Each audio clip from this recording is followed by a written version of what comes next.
progetto Extramenia apre le settimane di protagonismo della regione siciliana, perché è un progetto fatto da giovani per i giovani, e quindi è molto bello che il futuro della Sicilia, attraverso quello che è il tema di Expo, partano da un progetto fatto dai ragazzi. Il progetto è promosso dal Museo della Villa Romana del Casale, l'architetto Rosoliva è il direttore, è attuato in Lombardia con Neopolis Lombardia, che è la struttura di supporto della regione Lombardia per le attività formative.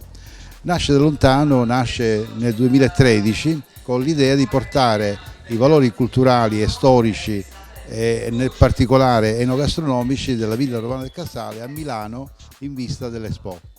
Il progetto si è concretizzato qui con la collaborazione di due scuole di Milano, l'Istituto Vespucci e un consorzio di formazione professionale per ragazzi con bisogni educativi di sostegno, il SIR,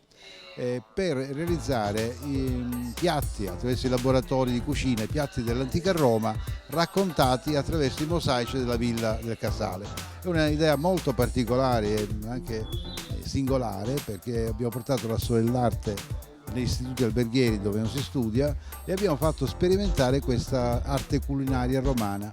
con una gran fortuna, perché abbiamo trovato le ricette di Apicio del IV secolo d.C., che è l'epoca in cui la villa fu costruita. Quindi non c'è dubbio che i romani alla Villa Romana del Casale mangiavano queste cose. Molto divertente, perché i ragazzi hanno avuto modo di sperimentare e anche rielaborare, cambiare queste ricette,